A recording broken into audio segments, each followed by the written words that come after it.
Yang Waktu Indonesia Tengah hanya di RRI Pro 1 Banjarmasin. Kanal Informasi dan Inspirasi.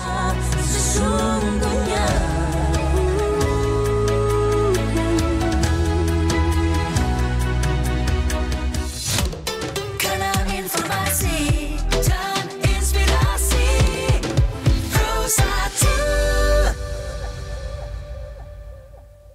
Assalamualaikum warahmatullahi wabarakatuh. Selamat siang pendengar dan pemirsa RRI Pro 1 Banjarmasin. Kembali kami hadirkan untuk Anda di Banjarmasin siang ini dalam program Indonesia Bisa ya.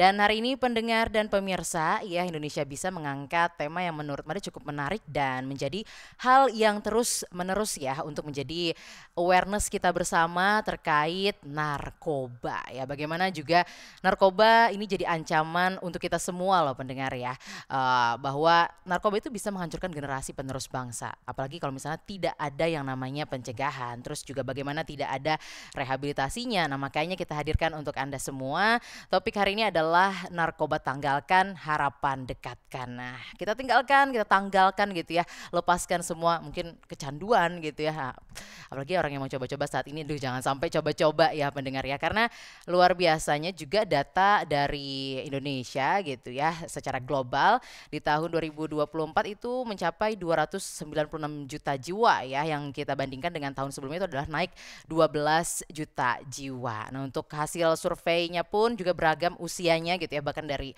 remaja sampai juga ya sudah menengah ke atas gitu ya. Nah hari ini sudah hadir bersama Mada di studio pendengar dan pemirsa, dari rekan kita dari BNN Provinsi Kalimantan Selatan ada Ibu Hajah Rini Hendrawati SSTM Kes selaku koordinasi rehabilitasi BNN Kalsel, dan juga ada Mbak Vivi ya selaku tadi psikologi klinis dari BNN Kalsel. Assalamualaikum.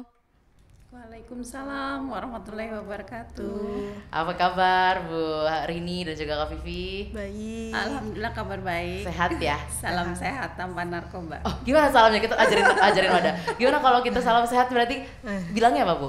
Salam sehat tanpa narkoba. Salam sehat tanpa narkoba gitu. Betul. Ya. Insya Allah semoga ini hari ini juga menjadi hal yang penting tadi ya, buat pencegahan, apalagi nih rehabilitasi khususnya ya di bidangnya Ibu Rini. Dan terima kasih juga bagi pendengar ini, semoga sehat selalu mengikuti di acara hari ini. Mudah-mudahan bermanfaat ya selama kurang lebih 1 jam ke depan. Bu Rini, kita mulai dengan topiknya adalah narkoba tanggalkan, harapan dekatkan gitu ya. Betul. Ini harapan seluruh orang tampaknya ya. Harapan semua orang. Harapan semua orang. Tapi terkait dengan ini dulu, kalau di Kalsel tahun 2024 Bu Rini ya, data pecandu yang masuk di BNN itu berapa banyakannya? Untuk 2024 itu yang berhasil kita berikan layanan rehabilitasi baik di BNN Provinsi Kalimantan Selatan maupun di klinik-klinik BNNK atau kota BNN Kabupaten se-Kalsel itu berjumlah 400-an Mbak. 400-an? Betul. Itu 1 tahun? 1 tahun. Tahun sebelumnya gimana Bu Rini?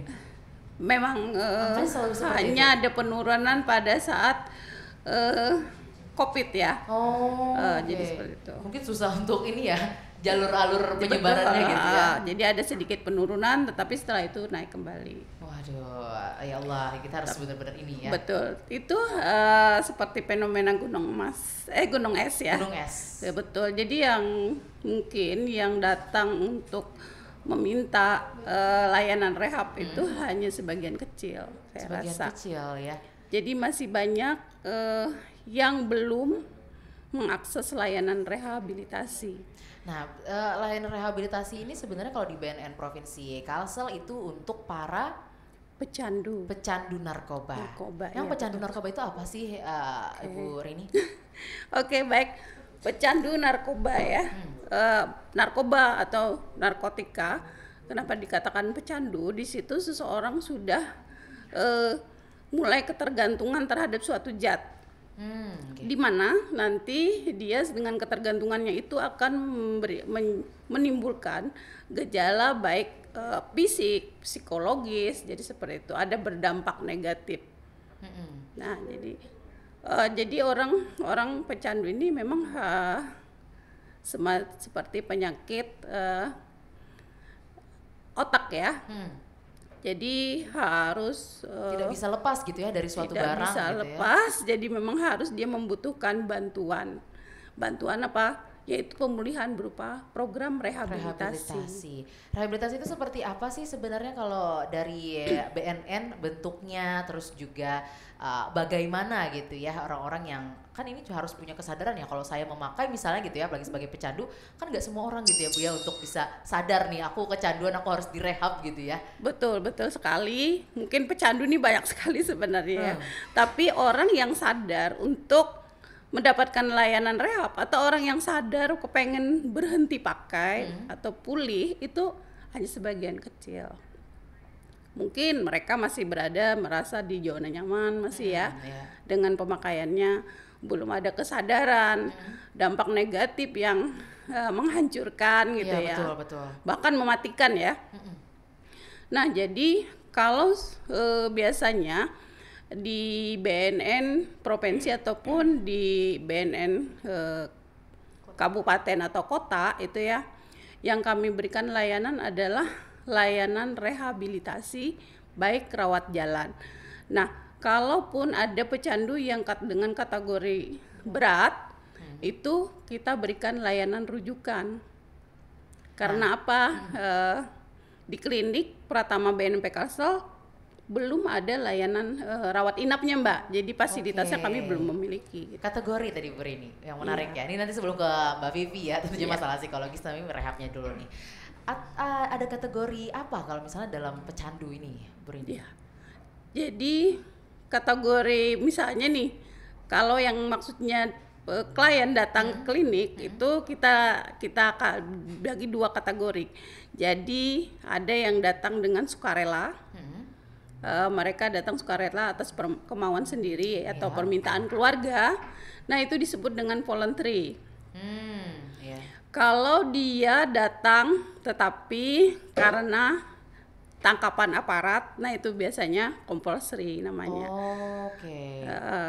Ketangkap aparat dulu, ternyata dia pemakai nih, berarti yang dia butuhkan adalah rehabilitasi, maka diantar biasanya oleh itu dulu nih ya petugas, kategorinya ya.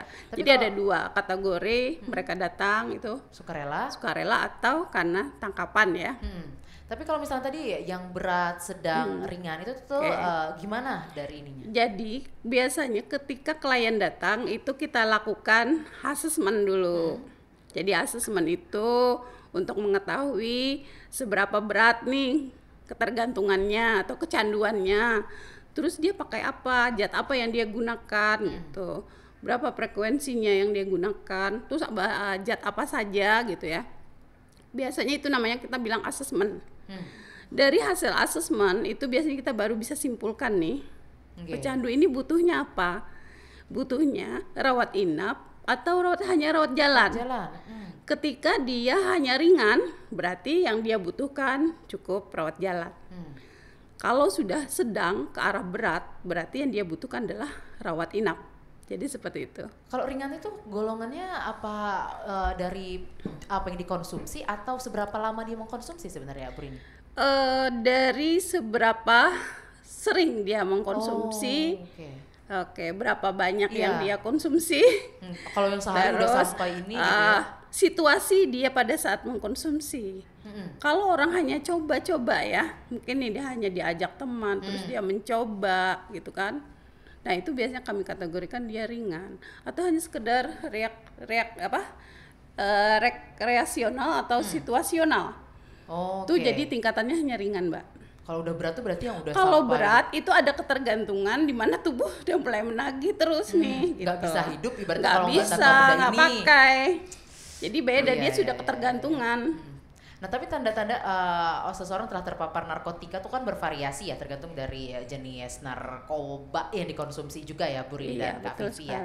Ada tanda-tanda umum yang biasanya bisa diamati itu seperti apa? Kalau misalnya nih tetangga melihat nih pinanya orang nih pemakai gitu ya. Pemakai gitu ya. Hendak melaporkan ke BNN gitu ya. Tanda-tandanya seperti apa? Betul.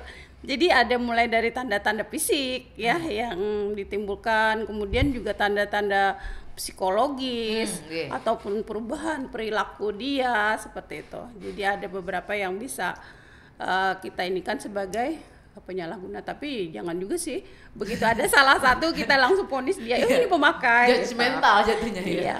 Tapi kalau jadi bolehlah kita curiga, tapi mungkin dengan bantuan nanti para ahlinya tenaga juga profesional gitu ya. untuk menentukan Oke, Tetapi di BNN biasanya kita tentukan seperti itu, kemudian dilakukan tes urin.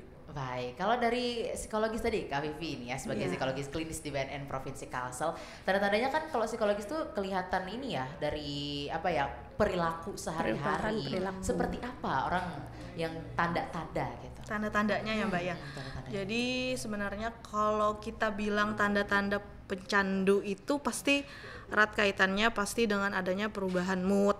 Perubahan mood itu bisa jadi dia tiba-tiba yang awalnya orangnya baik-baik aja, terus bisa jadi tiba-tiba mudah banget nih agresif. Entah itu dia jadi berperilaku kasar, terus jadi suka ngomel-ngomel. Kita tuh kan nggak tahu ya, entah orang ada masalah karena permasalahan kehidupan atau memang dia nggak ada masalah apa-apa tapi dia bisa ngomel karena misalnya aja ya Mbak ya, jadi saya punya pasien atau klien nih yang awalnya dia itu orangnya sangat humble sama orang-orang rumah, terus sangat apa ya biasa aja. Nah terus kan orang-orang rumah tuh nggak tahu tuh dia tuh kalau dibilang orangnya sangat apa ya nggak mudah marah gitu loh. Nah penyabar gitu. awalnya Penyabar ya? gitu atau orangnya memang biasa aja kalau misalkan dengar keributan atau dengar apa. Nah terus kalau misalkan tiba-tiba nih dia dengar suara anak kecil ribut atau orang lain tuh kan banyak yang ribut di luar segala macam. Tiba-tiba dia keluar langsung marah-marah.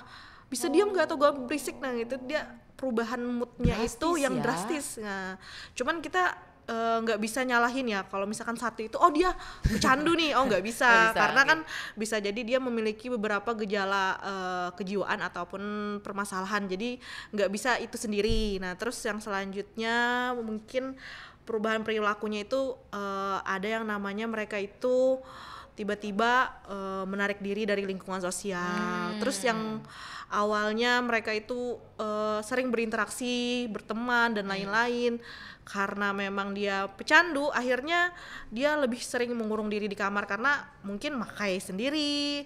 Terus akhirnya nggak sering berkumpul keluarga karena ya memang dia lebih asik berkumpul dengan dunianya, ya barang-barangnya ataupun dengan teman-teman pecandunya juga. Nah, karena sebagian besar orang-orang pecandu ini memang dilingkupi dengan dipengaruhi dengan lingkungannya juga. Lingkungannya itu sangat berpengaruh. Jadi kebanyakan memang pakainya itu karena sama-sama teman seperti itu. Waduh, berarti circle sekarang harus di apa namanya Bu, di apa filter gitu ya? Di filter. Jadi Bisa harus bisa membedakan mana nih mana teman gitu ya yang baik. yang baik, mana kira-kira teman yang bisa menjerumuskan kita ke penyalahgunaan narkoba. Tapi banyak ya Kak Vivi ya terkait dengan circle ini juga kenyataannya gitu ya yang Anda temui yang masih banyak karena teman makainya gitu ya, karena makai lingkungan. banyak juga yang misalkan makainya karena sendiri, terus akhirnya dia ikut rehab, pulih, terus kembali lagi ke masyarakat karena teman-teman di sekitarnya atau lingkungan barunya make, akhirnya dia kembali. Itu yang namanya kekambuhan atau relapse katanya gitu. Oke. Seperti itu. Berarti ciri-ciri atau tanda-tanda psikologisnya adalah orang-orang yang mungkin punya, kita tidak bisa menjudge ya pemirsa ya, tapi adalah yang tiba-tiba berubah, itu patut dicurigai gitu ya. Apalagi kalau misalnya anak-anak remaja gitu ya, itu kan takutnya jauh dari pengawasan orang tuanya, kadang kita was-wasnya malah sendirian di kamar kan macam-macam ya Bu ya. Nah tapi kalau Bu Rini, rehabilitasi yang ada di BNN Provinsi Kalsel ini menyasar kepada seluruh usia ya? Seluruh usia ya, maksudnya gini, tidak hanya usia remaja ya, tapi anak-anak pun ada yang kita berikan layanan di klinik Pratama BNNP Kalsel. Itu ada yang termuda ya. Berapa Bu Tahun Rini? berapa itu kemarin? Ada usia 13 tahun. Itu bukan 13 9 tahun pun ada. 9 tahun. Jadi dia Itu masih tahun kemarin yang SD. 2024. Waduh. Tapi dia menggunakan jenis lem. Oke, ya. Nah itu rehabilitasinya kan tergantung dengan usia. Ini kalau di tempat Pian ini Bu, bagaimana cara ininya mengaturnya? Apakah usia ini seperti ini tindakannya, yang remaja seperti ini atau bahkan yang usia Memang tua? ada ya, memang ada konseling untuk anak ya. Jadi ada membedakan untuk anak, rehabilitasi anak, rehabilitasi perempuan. Jadi memang ada ya Ada pendampingan khusus pendampingan gitu. khusus Iya. seperti itu. Oke, pendampingan khususnya tadi ya. Nah, ini ada rehabilitasi jalan tadi ya, dan juga rehabilitasi rawat inap yang memang belum tersedia di Provinsi Kalsel gitu Betul ya, Bu ya. sekali. Nah, kalau rawat jalan ini sistemnya seperti apa, Bu Rini? Jadi kalau pecandu hanya butuh rehabilitasi rawat jalan, dia nanti kami programkan untuk datang ke klinik Pratama BNP Kalsel itu biasanya 1 minggu sekali. Oke. Jadi sudah disepakati antara konselor dengan Klien? pecandu atau klien tadi bertemu seminggu sekali. Terus kegiatannya adalah misalnya minggu pertama dia mendapatkan konseling tentang MI, personal intervention ya. Kemudian dia nanti bertemu dengan psikolog di minggu keberapa, dia bertemu dengan dokter dan seperti itu. Jadi ada jadwalnya. Jadi sudah diaturkan seperti itu sampai biasanya kurang lebih 2 bulan, tapi Oh, ada tidak masanya tidak ya? mutlak ya. Dilihat lagi perkembangan kepulihannya. Berarti tergantung setiap individu ya? Tergantung. Makanya tadi kan kalau dia ringan itu kan kadang-kadang dia hanya coba-coba Iya, atau cuman situasional, lagi apa namanya? Lagi stres Lagi gitu ya? galau gitu ya. Ketemu teman yang pakai, diajak makanya dia pakai. Terus dia sadar, oh aku nggak bisa boleh nih, gitu ya. gitu. Aku harus kemana nih minta tolong gitu untuk memulihkan dia. Nah, berarti kan dia kategorinya hanya ringan, hanya Ringan, coba-coba atau betul. situasional, tidak yang terus-terusan. Berarti BNN tapi menerima semuanya dong, Bu ya? Menerima Laporan apa semuanya. aja terkait dengan apa aja. Jadi kami berikan layanan. Tinggal nanti setelah dia di klinik baru kita kategorikan. berapa hari, maksudnya berapa hari, hari apa aja kalau kita bisa datang ke BNN ini, Bu? Kami memberikan layanan itu dari Senin sampai Jumat, ya, karena Sabtu libur. Libur, Senin sampai Kamis, layanan kami adalah dari jam 7.30 sampai dengan jam 16 sore. Kalau hari Jumat? Kalau hari Jumat jam 7.30 sampai dengan jam 16.30, jadi ada tambahan 30 tambah. menit. Karena libur Kalaupun ya. di waktu istirahat siang, makan siang atau isoma gitu, petugas bergantian. Jadi klinik Oh, itu tidak ada istirahat. tutup gitu ya. Oke, ini. Atau istirahat. Jadi betul. layanan terus. Nah, layanan ini biasanya hanya di offline saat ini atau bisa ada Kami pengaduan online? memberikan layanan sudah ada dengan online. Jadi ketika misalnya nih terkendala pecandu atau klien kita terkendala tempat tinggalnya jauh, nggak Letak bisa datang ke posisi. klinik, bisa kita layani via online, pakai Iya. WhatsApp, Ini video menghubunginya call. kemana, Bu Rini? Ke Instagram atau ada nomor WhatsApp ininya? Call Ada center? Instagram ada. Jadi kan klien kita ini sudah biasanya sudah Kontak punya sama. kontak nomor telepon Petugas itu nih. dengan konselornya. Iya, Jadi dia bisa Tapi kalau untuk pertama kali gitu ya? pertama kali harus datang. Oh, harus Wajib datang. Oh, nah ini tadi yang jadi poin ya. Berarti Iya, kalau betul. pertama kali Harus datang. harus langsung asesmen dulu Betul, gitu ya. Karena kita harus asesmen, lakukan tes urin seperti itu. Berarti Jadi, yang online tadi hanya untuk pada saat rawat untuk jalan. selanjutnya, Oke. di mana kita sudah melakukan asesmen kan dan juga tes urin sudah dilakukan, bisa selanjutnya bisa. Yang menarik tuh bayar nggak sih, Bu? Untuk layanan di Rehabilitasi layanan di BNN di ini? klinik Pratama BNNP Kalsel maupun klinik Pratama yang ada di BNN kota, kabupaten semuanya gratis. Gratis? Se-Indonesia gratis. Oke, berarti sebenarnya gitu ya, kita dalam rehabilitasi ini harusnya lebih sadar karena gratis juga lebih Gratis, memudahkan betul. kita gitu ya. Bu Rini dan juga Kak Vivi nampaknya ada pendengar yang ingin bergabung ya, tapi sebelum itu kita juga undang bagi yang lainnya untuk bisa menelpon di 051132515562 atau 081153111410. Assalamualaikum. Waduh, terputus nampaknya ya. Baik, mungkin ada pertanyaan gitu ya atau cerita bahkan yang mampu bertanya langsung gitu dengan Ibu Rini atau juga Kak Vivi, kita terima juga gitu ya. Iya, silakan. Karena pasti banyak orang yang di sekitar juga merasa macam-macam gitu ya. Nah, terkait dengan tadi biaya digratiskan gitu ya. Gratis. Berarti selama kita melapor dari awal sampai dengan di akhir konseling pun gitu ya, tidak ada biaya satupun gitu Tidak ya. ada biaya, hanya cukup membawa KTP. KTP itu penting ya. KTP ketika klien kita berusia 17 tahun ke atas. Kalau anak-anak? Kalau belum 17 kan belum punya KTP Iya, ya, berarti dia cukup membawa kartu keluarga. Oh, kartu keluarga. Iya. Dan ada penanggung jawabnya lah. Gitu. Rehabilitasi tadi kalau dikatakan selesai itu apa Bu Rini? Oke. Biasanya kita melakukan rehabilitasi dengan kurun waktu tadi antara 2 bulan sampai 3 bulan seperti itu ya, untuk dengan yang rawat jalan, konseling 1 minggu sekali. Kita biasanya kategorikan dia sudah fully, di mana di evaluasi akhir. Jadi kami selalu melakukan evaluasi, Mbak. Evaluasi. Di evaluasi akhir, asesmen dia sudah tidak menggunakan lagi, kemudian dibuktikan dengan alat tes kita tes lagi, ternyata sudah negatif ya. Mungkin kan pengakuan juga sudah nih nggak ada pakai lagi, tapi dibuktikan dengan pemeriksaan juga negatif. Kemudian kita melihat ada perubahan perilaku. Ada perubahan perilaku di mana ada alat tes kami yang berupa WHOQL, nanti itu ada formnya menilai ada perubahan baik secara fisik, psikologis, sosialnya. Jadi baru ketika ini sudah meningkat dan ada rank nilainya seperti itu, maka dikatakan pulih. Oke, nah ini kalau misalnya tadi ya itu kan rawat jalan, tapi ada juga mungkin klien gitu ya yang meminta rawat inap. Ini karena sudah terlalu berat gitu ya, kekhawatiran dari orang sekitarnya misalnya gitu. Gimana Bu Rini dan juga Kak Vivi? Kalau rawat inap tentunya tadi kan sudah disampaikan ya, ketika yang sedang ke arah berat atau berat sekali itu berarti dia butuhnya rawat inap.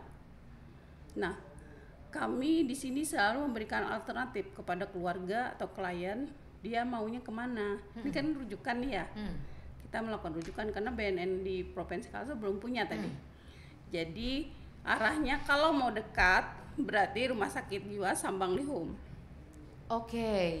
Kalau mau yang milik BNN yang gratis, berarti kita harus kirim. Yang ada saat ini adalah yang terdekat Tanah Merah. Yaitu di Kalimantan Timur. Oh, di Kaltim ya, tapi masih sepulau ya. Kaltim. Kemudian kalau mau lagi ke Lido Bogor, balai besarnya BNN. Itu juga tetap dibiayai ya, maksudnya untuk gratis, rujukan semua juga gratis. Oh, tapi dalam pengawasan BNN juga gitu ya. Nah, kalau rawat inap itu balai rehabnya BNN. Berarti di sana itu juga panjang juga kalau berbulan-bulan? 4 sampai 6 bulan. Waduh, lebih panjang lagi berarti ya. Oke. Waduh, ini karena dia ya. memang butuh perawatan itu, iya. Karena kan sudah mulai berat, mempengaruhi seluruh aspek fisik, psikologis sampai ke otak-otak gitu ya. Nah, ini Mada mau nanya sama Mbak Vivi gitu ya. Karena juga sebagai yang langsung terjun juga ibaratnya ya menangani klien. Ada nggak sih cerita-cerita yang mungkin menarik gitu ya, dan juga bahkan ini nampaknya harus jadi cambukan untuk kita semua, jangan pakai gitu ya, atau juga jangan sampai seperti ini gitu, biarkan jadi contoh gitu ya. Itu ada nggak sih Mbak Vivi? Banyak sih ceritanya, cuman cerita satu ya buat teman-teman yang ada di siaran ini. Banyak pasien saya itu yang datang beragam. Ada yang datang memang sudah pecandu berat, dengan kategori berat karena dia udah setengah badan tuh stroke.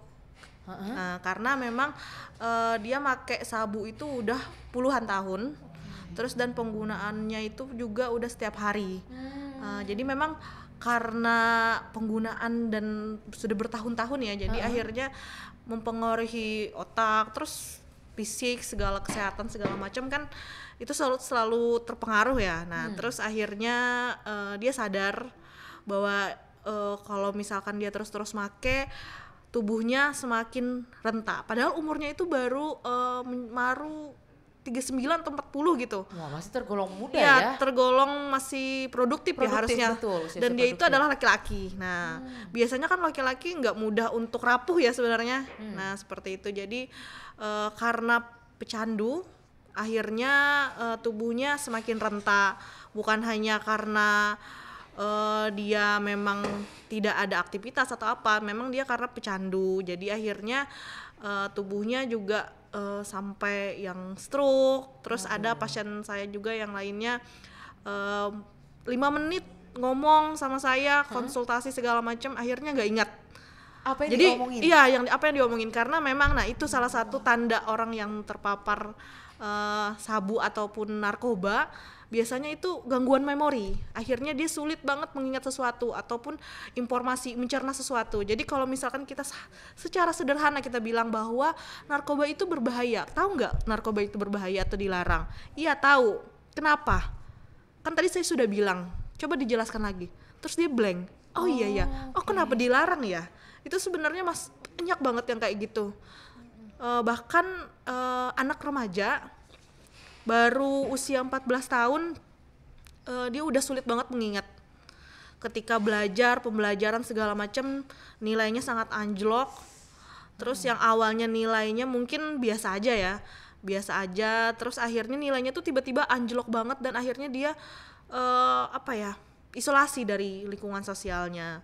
Akhirnya dicari tahu sama guru, sama orang tua dan lain-lain. Kenapa gitu ya? Kenapa?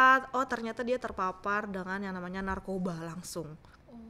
Jenis golongan 1, sabu. Itu karena paling banyak di Kalsel sabu.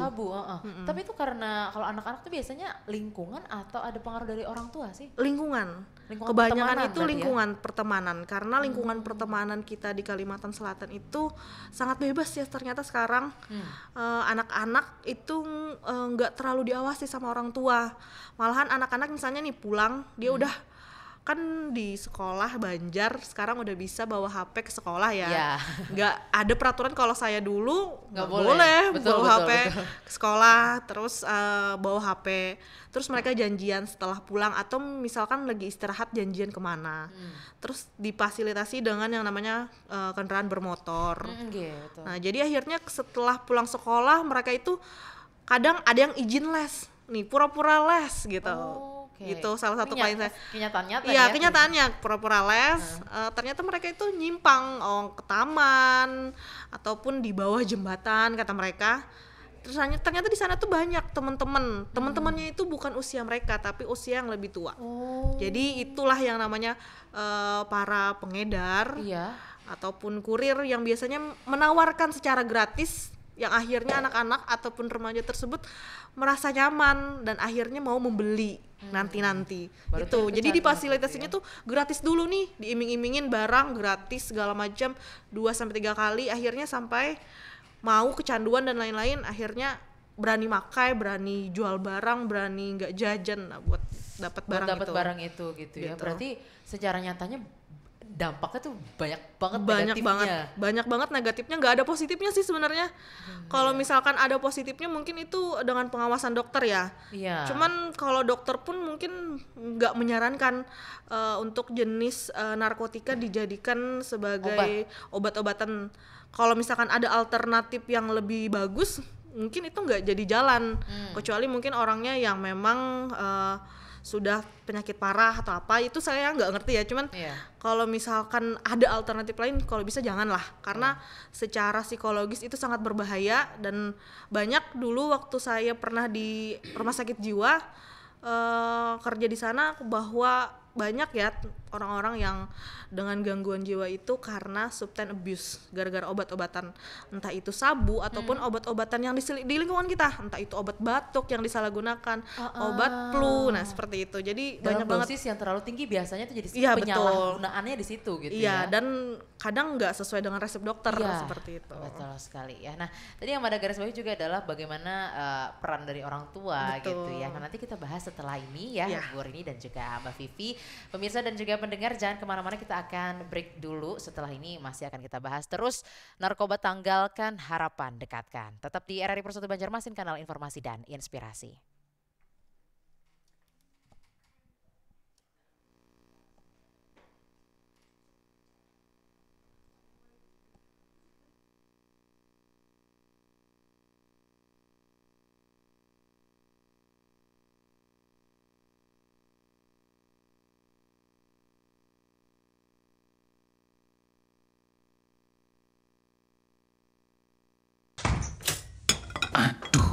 Donatku jatuh. Ambil lagi nggak ya? Tapi belum 5 menit. Sayang kan? Hayo ngaku deh, pasti kita juga pernah kepikiran kan kalau belum 5 menit makanan yang jatuh masih bebas kuman. Ternyata gak cuma orang Indonesia yang mikir begini loh, orang-orang barat juga punya pemikiran yang sama kayak kita. Bedanya kalau kita percaya aturan 5 menit, tapi orang barat percaya aturan 5 detik. Tapi mau 5 menit kek, mau 5 detik kek, sebenarnya aman gak sih makan makanan yang udah jatuh? Menurut penelitian dari Paul Dawson dari Clemson University, jangankan 5 detik, apalagi 5 menit, makanan yang udah jatuh akan terkena kuman seketika itu juga. Tapi menurut penelitian dari Aston University, Anthony Hilton membuktikan bahwa jumlah kuman yang menempel pada makanan yang jatuh baru akan bertambah setelah 5 detik. Bisa dibayangin dong, ketika nggak segera diambil, ada berapa banyak jumlah kuman yang akan nempel. Belum lagi kalau permukaan lantainya basah atau lembab. Mendingan diikhlasin aja deh. Anak muda zaman sekarang itu ya, dikit-dikit mental health, dikit-dikit mental yang lemah banget, ditegur dikit nangis, terganggu mentalnya, pergi ke psikolog, ke psikiater. Gak perlu kayak gitu, yang penting tuh mentalnya harus baja, semua harus kuat. Gak bisa ngeluh-ngeluh kayak gitu terus, pengacut. Kak, udah jam segini, minum obat dulu yuk. 1 dari 5 orang Indonesia punya potensi gangguan kejiwaan. Mencari bantuan ahli bukan berarti pengecut. Ke psikolog nggak perlu malu. Siapa tahu kamu juga butuh.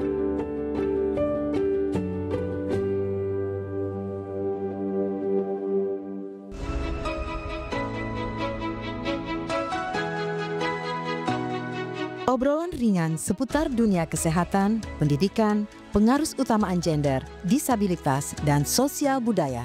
Kami sajikan dalam Indonesia Bisa.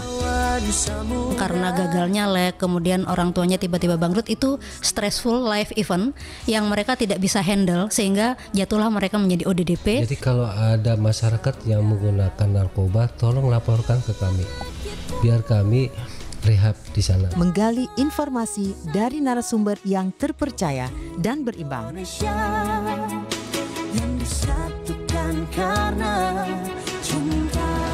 Kami di Komisi Penanggulangan HIV/AIDS Provinsi Kalimantan Selatan.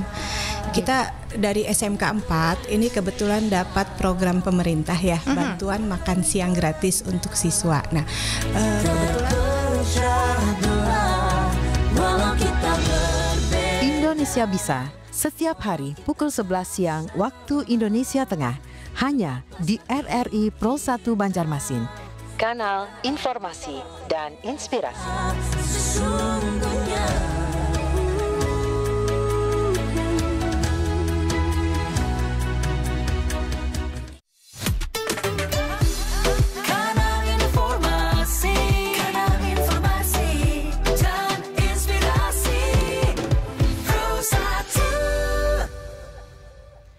Terima kasih pendengar dan pemirsa, kembali di Banjarmasin siang ini dalam program Indonesia Bisa bersama dengan Mada dan juga Ibu Rini dan Mbak Vivi ya dari BNN Kalimantan Selatan. Kita lanjutkan sedikit ya, sebelum nanti mungkin ada pendengar yang ingin bergabung juga di sesi ini, disilahkan untuk menelpon line telepon 051132515562 atau di 081153111410. Baik, kita lanjutkan tadi. Menarik bagi Mada adalah bagaimana peran orang tua saat ini ya, baik orang tua muda ya yang punya anak-anak yang masih ya bisa digolong di bahkan ada yang TK SD gitu ya. Terus juga orang tua yang ya anak-anaknya sudah dewasa ya mungkin jauh gitu ya dari pandangan atau pengawasan, itu seperti apa? Silakan Ibu Rini. Oke. Peran orang tua dalam proses pemulihan tentunya ini sangat besar ya. Sangat berpengaruh terhadap pemulihan anaknya. Jadi dimana kita sadari bahwa peran orang tua ini sangat penting ya dalam proses pemulihan, di mana peran orang tua tersebut adalah bagaimana dia mensupport anaknya agar bisa pulih atau atau dikatakan tidak menggunakan lagi. Kalau kita bilang sembuh tidak ya, tapi di sini sebutannya kita biasanya menggunakan kata pemulihan. Pemulihan. Iya. Ya, supaya tidak lagi gitu ya. Iya, jadi dia bagaimana anaknya supaya pulih tentunya adalah support dari orang tua yang sangat dia butuhkan sebagai orang yang terdekat.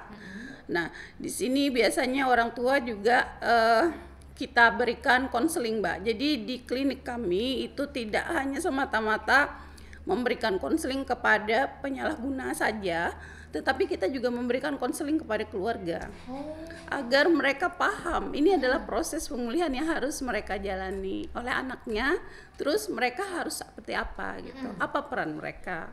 Berarti Jadi sama mereka psikolog juga harus Bu sadar bahwa pemulihan anaknya ini adalah juga harus peran mereka yang penting gitu. Tapi itu berarti sesuai dengan jadwal dari, kan tadi ada jadwal anaknya gitu ya. Betul, itu sudah biasanya kita susun seperti itu dan disepakati oleh klien maupun keluarga. Jadi di awal-awal itu kita makanya biasanya mencari siapa orang terdekat dari klien kita. Jadi kita harus tahu nih Bisa jadi siapa yang pasangan menjadi juga ya? Jadi di dalam asesmen itu kita mencari orang terdekatnya siapa. Jadi orang yang berpengaruh terhadap dia juga siapa, jadi kita mengetahui. Jadi memudahkan untuk kita menentukan intervensi ke depan.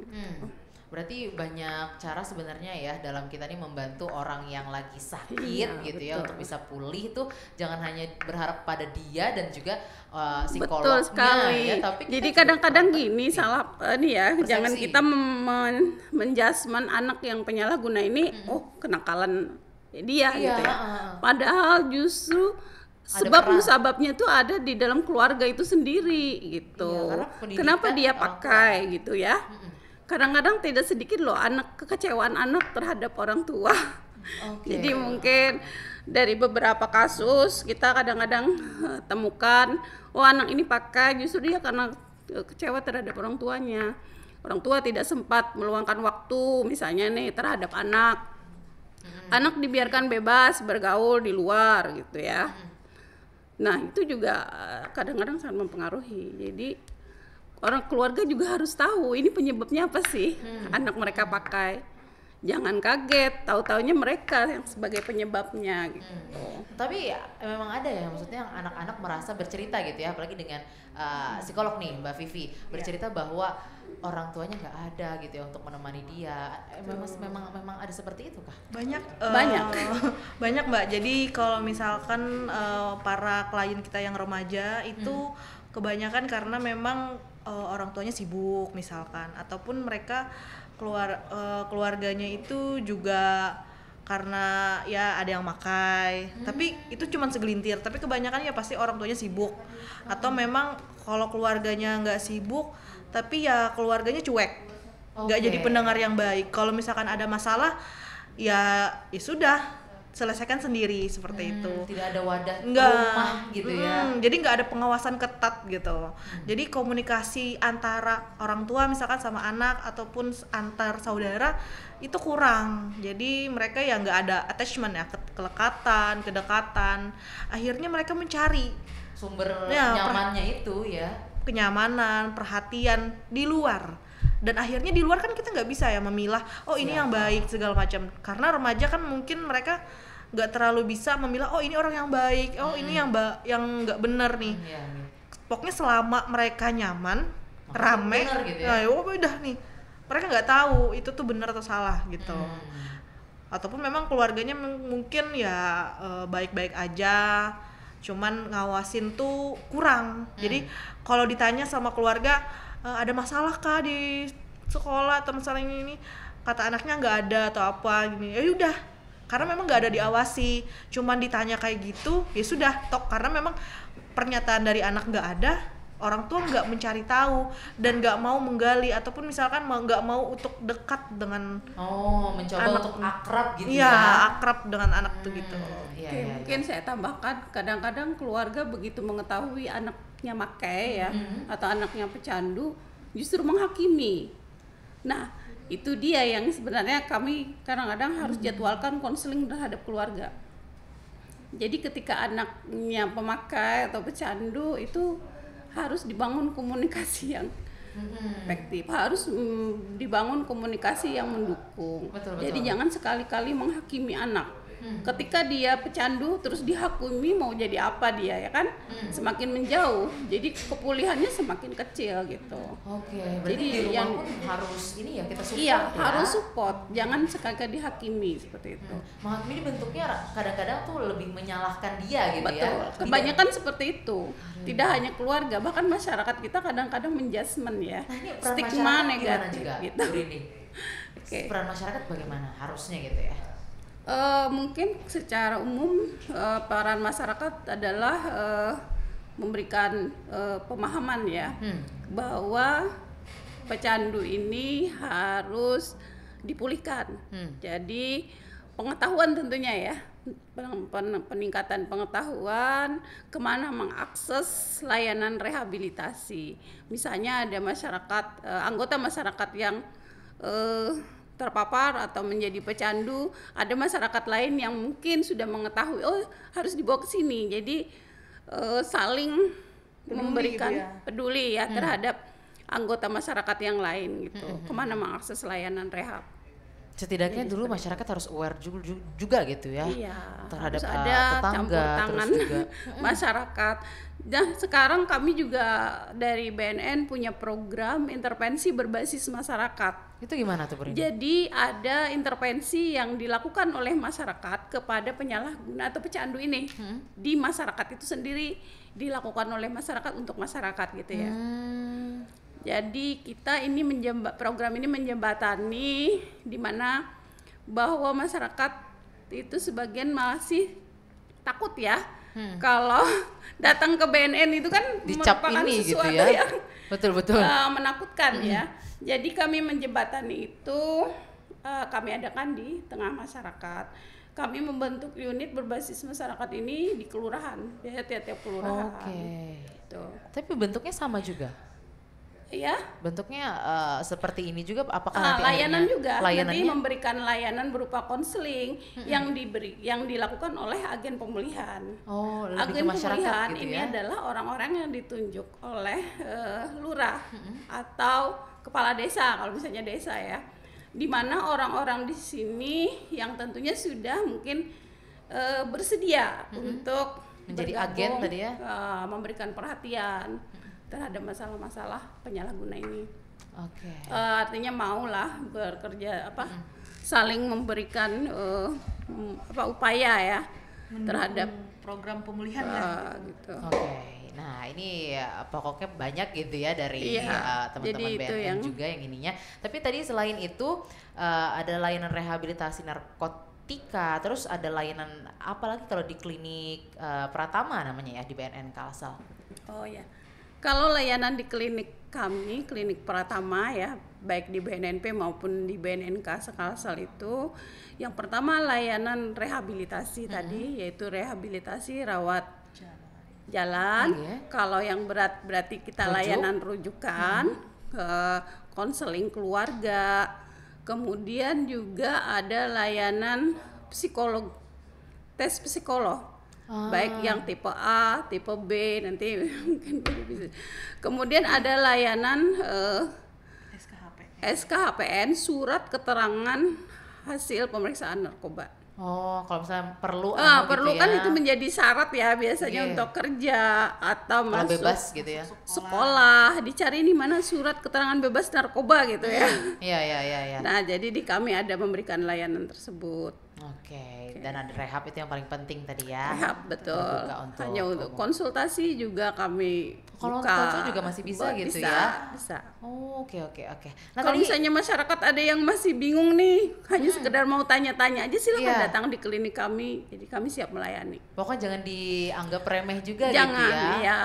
Apalagi masalah narkoba. Tadi kalau psikologi, tadi gimana tuh Mbak Vivi? Jadi di layanan kami juga ada namanya tes psikologi.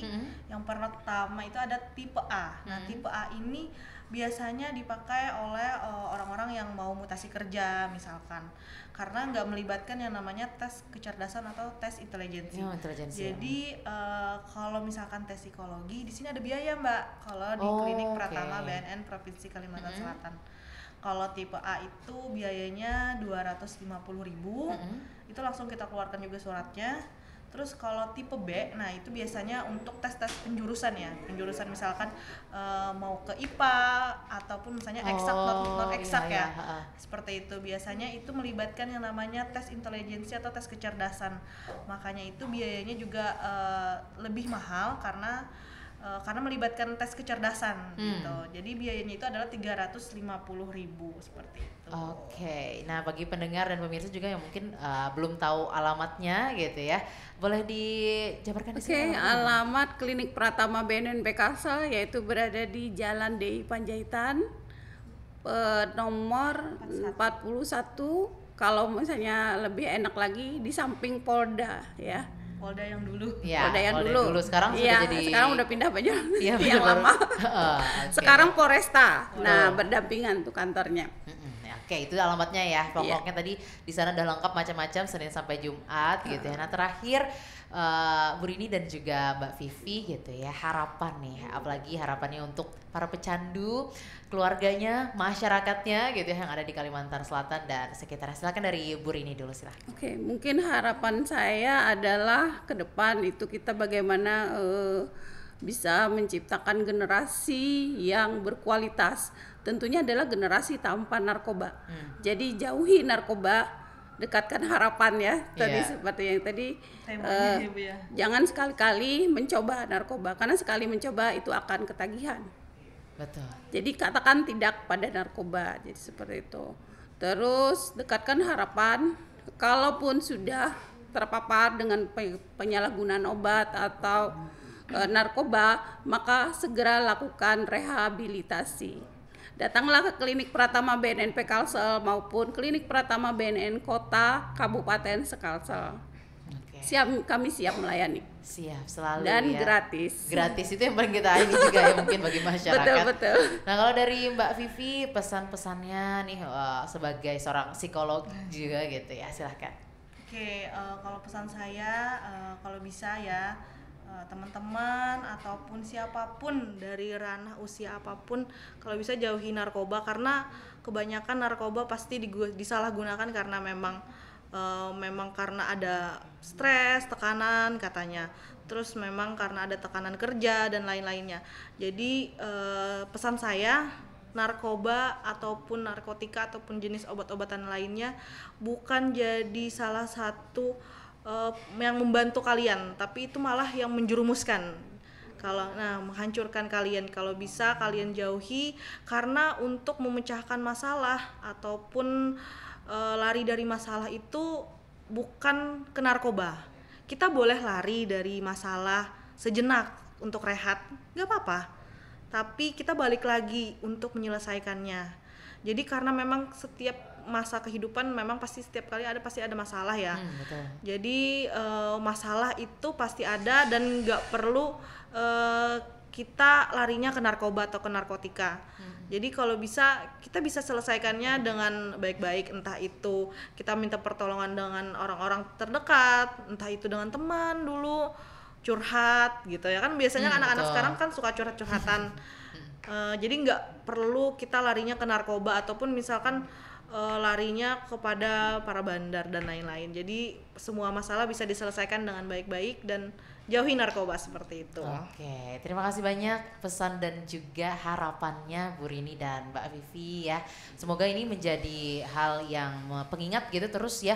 Makanya setiap hari tuh kita harus sadar gitu dengan lingkungan, peka dengan sekitar, dan juga jangan pernah gitu ya mencobanya gitu ya. Kepo aja tuh udah jangan dulu gitu ya, nggak usah deh.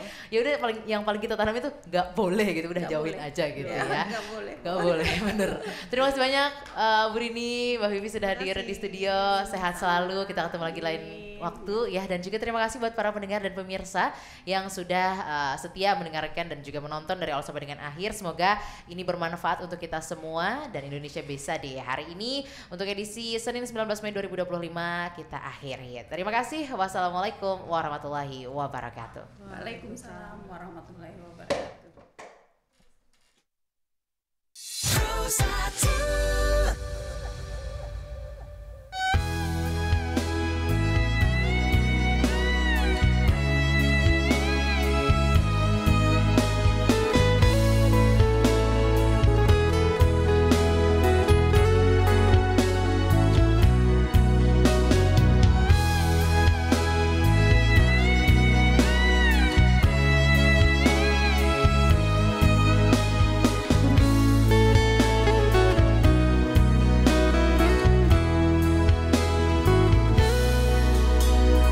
Saat bintang bertahta dan rembulan tersenyum,